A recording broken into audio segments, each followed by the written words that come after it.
Hey everybody, it's Profpowerline, and welcome back to more Let's Play The Legend of Zelda Master Quest Edition. In the last episode, we got, oopsies, our snazzy sword and shield, and in this episode, we're off to go see the Great Deku Tree. So, let's just get going down this awesome hallway. So, turn this corner here, and we're going to see the very first of enemies in this game. Meet a staple in the Zelda series, ouch, what just happened? The Deku Baba. To see it, once you're locked on any enemy, you can press up C to have Navi give you little tidbits about it. Sometimes weaknesses, sometimes useless information. Navi's kind of iffy like that. Deku Baba. Though it looks withered, could still hurt you if you touch it. So this is not actually a standard Deku Baba. This one is kind of actually pointless. It cannot hurt you unless you deliberately walk into it like so. So, if you lose to this thing, you have no one to blame but yourself. But, let's just go over combat real quick. Cut it. It's really not any harder than that. And it had an enemy drop, which is a Deku stick. It'll only give you the tutorial on this the first time you pick one up. This is our first equipable C weapon, which I'll go ahead and show off by going to our equipment screen. And you can set it to any one of the 3 C buttons, which I believe are actually... Yeah, I can do the C stick, or I can do Y, Z, or X, and I'm again on the GameCube controller. So, the Deku Stick's kind of interesting. It's got a lot of puzzle-solving mechanics, but it actually hits with twice the strength of the Kokiri sword. If you can hit with it, that is. Nope, okay. But if you can make it hit, it hits with twice the strength of the Kokiri sword. But more often than not, it's used for puzzle-solving, and it will break if you use it too much, or it's on fire, or something like that. So, do be mindful of that. That said, there's the big, awesome tree himself. That's an impressive draw distance for an N64. Great Deku Tree, I'm back.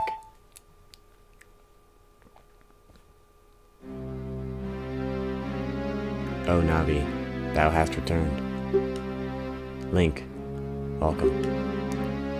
Listen carefully to what I, the Great Deku Tree, am about to tell you. Thy slumber these past moons has been restless and full of nightmares. As the servant of evil gains strength, the vile climate pervades the land and causing nightmares to those sensitive to it. Verily, thou hast felt it. Link, the time has come to test thy courage. I have been cursed. I need you to break the curse with your wisdom and courage. Thou hast the courage enough to undertake this task? Not a lot of heads up, but yeah, you got it. If it's for the Great Deku Tree, I think we can do it. Then enter, brave Link, and thou too, Navi. Navi the fairy, thou must aid Link. And Link, when Navi speaks, use up C to listen well to her words of wisdom. Huh, how's that for a tall order? We have had a sword literally for less than a day.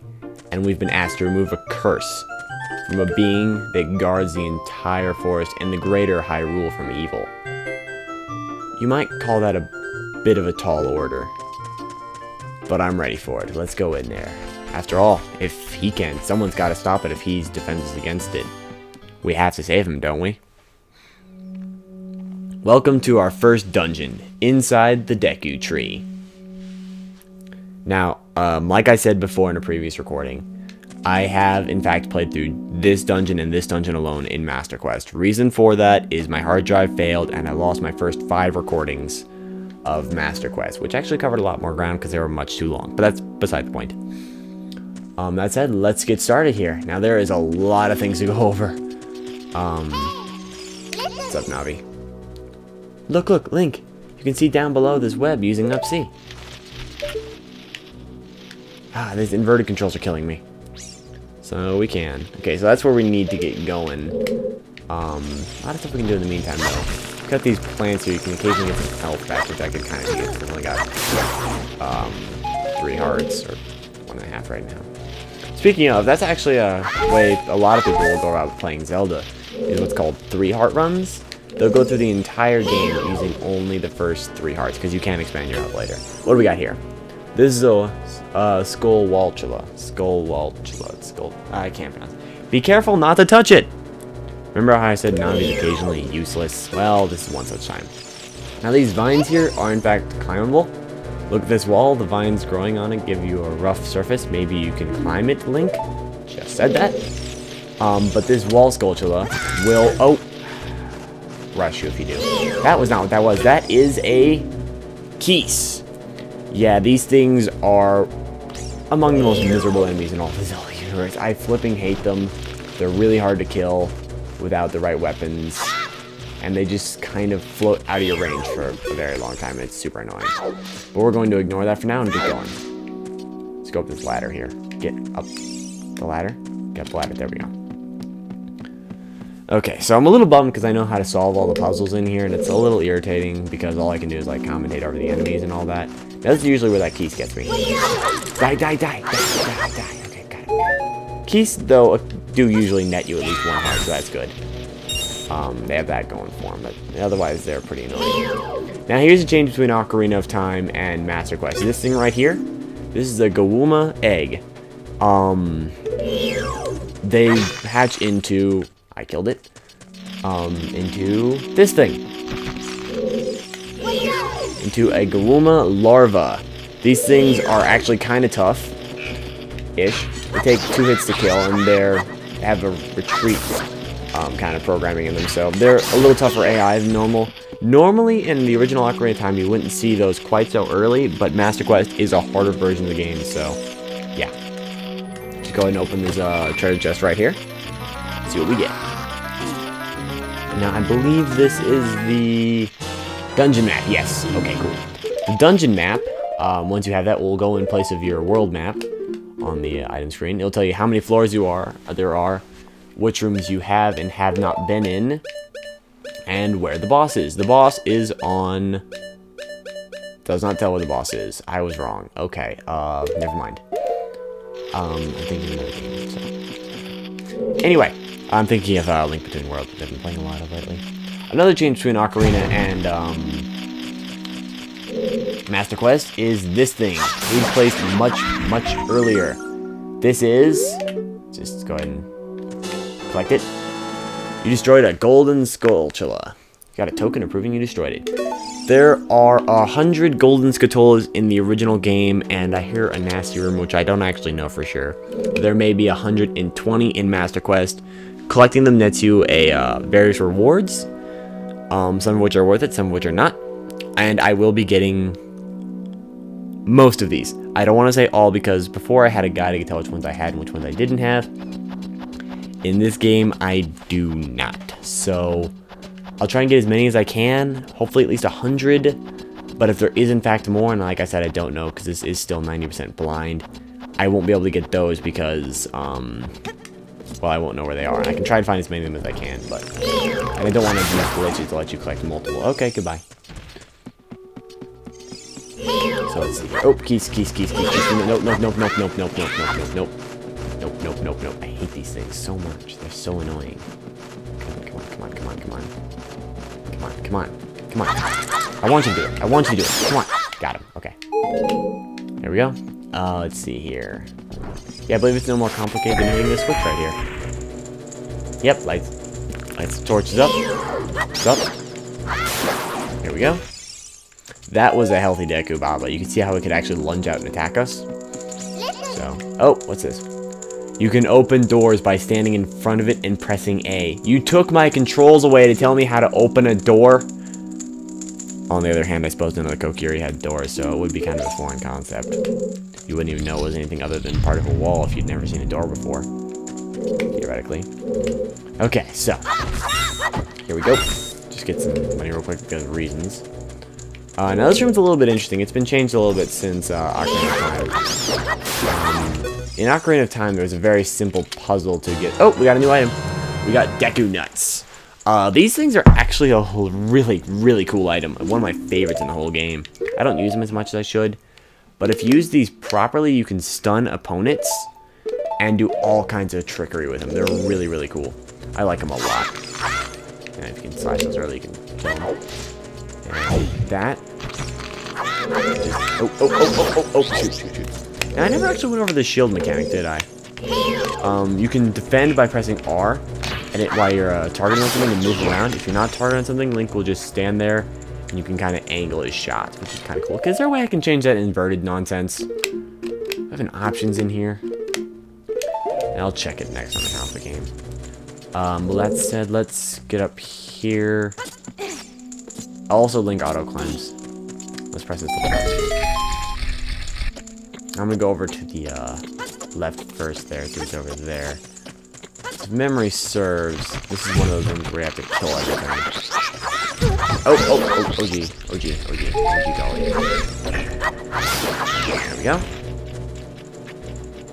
Combat's not super intuitive, but hey, it's a Zelda game. It's more about the puzzles anyway.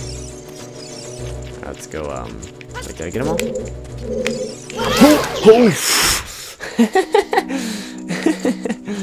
That was close. It's too bad my hard drive broke, because I was really happy with my original recording in this room. Or actually this whole dungeon. It was just really natural. My commentary really flowed. You know, I was legitimately confused with different puzzles. Just some crazy stuff happened. You just can't fake or repeat or anything like that. And it was cool. So I'm a little bit bummed that my original recording in this place is destroyed forever. But such is life. Alright, anyway. I'm sure we'll have more great ridiculousness once I get into the later parts of the game when I don't have a clue what's going on. And God forbid they make the water temple more challenging. So that's cool. Okay, there we go. Now, real quick, I don't know why this is here, but I'm going to do it anyway because I can't remember. But, Deku sticks, you can use them to light them like a torch and ignite other torches. I don't remember what this gets you, though. Of course, a treasure chest from something I just jumped down from. They will burn up if you don't put them away fast enough, but you can just put them away and they don't go away, so that's really cool. You can actually get through most of the game with just one if you're careful. Unless you start beating people with them, in which case you're gonna run out of deck. Oh, 5 rupees, that was totally worth it. Yeah, Legend of Zelda, you're never gonna be short of money. You just aren't. There aren't enough stuff to spend money on, and it just doesn't really do you any good. So, yeah, you can, but why would you? I mean, it just doesn't do you any good. And I guess there are some things to spend money on, but not really enough to make all the money they throw at you worthwhile. And I believe this is the compass. No, we got the fairy slingshot. Okay, this is our first long-range weapon. This thing is really nice. Basically, while we Z-target, it'll auto-aim for us. And when we're not Z-targeting, we can aim naturally. Go into like first-person shooter mode. It's really, really useful. And got some pretty cool puzzle mechanics. Comes with its 30-round clip. And it is gets its ammo recharged by a new item, which let's see if I can find here. Yep, there it is. We get Deku seeds. These are like hardened nuts that you basically use for your bullets. So that's pretty cool. Ammo drops everywhere. Oop, geese. You know what? I ain't even afraid of you anymore. Oop, I might be afraid of you. Now, geese are tricky because they'll fly through fire and become fire keys or something like that, and they're just super. Whoa, hey buddy, what's up? Super annoying, so be careful about that. Now, if memory serves, this. Oh, yeah, we'll break your fall. Okay, cool. Now, did I miss anything on the second floor? I'm gonna go check that real quick. Oh, and you can also use your fairy slingshot. Kill Skulltulas. Well, Skullwaltulas. I never know how to pronounce those things. Yeah, that's another thing. I never knew how to pronounce most of the enemies in Legend of Zelda. Seriously, like a good 50%, I didn't have a clue about for the longest time. I just didn't know. Like I called the, I got the Great Deku Tree's name. I called him Great. Actually, I think Deku's what I called him, and I think Deku's actually what it is. I never actually know. So if I alternate between calling him like Deku and Deku, and Sarah and Saria, and Mido and like Mido. Yeah, that's why. Because as a kid, we didn't know how to pronounce anything, and yeah. Oh mercy. This guy has really jerked his range. I believe I can still stop him with my shield, actually. Would you? This is great because like his attack range is so long, he actually can't hit me, and he just drops the regular size. That's pretty cool. Kill this guy. And let's kill this guy. Now here's one fear I have about Master Quest. This eye right here was not in the original game at this particular point, but the mechanic is used at multiple points in other dungeons. So I'm a little concerned that Master Quest will just be a lot of other puzzles I've already seen before. Oh crud. That was jerkish. So yeah, I'm a little worried about that. Because if it is, then I'm going to know how to solve everything. It's just going to be a matter of doing it in different orders. What is this thing called? This is just another... Yeah, this is Skulltula. Now this thing is funny, because it gets so mad, it'll show you its weak points. Like, ah, gosh darn it, I'm angry. Kill me. And would you get out of my way, Mr. Larva? Mr. Larva? Mr. Larva? Don't do anything evil. Okay. Just go ahead and kill your family. And see, just like, ugh, anger. I just think it's funny. And inverted controls, not fun. There we go. And we'll go ahead and get up here. Then I'm probably gonna have to call the episode at this, though. Can I kill this little rat? That was easy. And we've got... Pardon the sound of my knuckles cracking. The compass. The compass is a really neat item. It'll show you the last door you came through, your current location on the map, the location of the boss, also any remaining treasure chests. So, looks like we're done on the first 3 floors, and we're going to need to head down to the basement floors. So, that's what we'll do next time. Oh, wait, I'll just go ahead and tell this puzzle real quick, though. Airplane controls. Airplane controls. Airplane, there we go. Okay, just go ahead and knock it down. Alright, cool. So, next time on Let's Play Master Quest, hopefully we'll finish up the last of Inside the Great Deku Tree. Oh crap. See you all next time.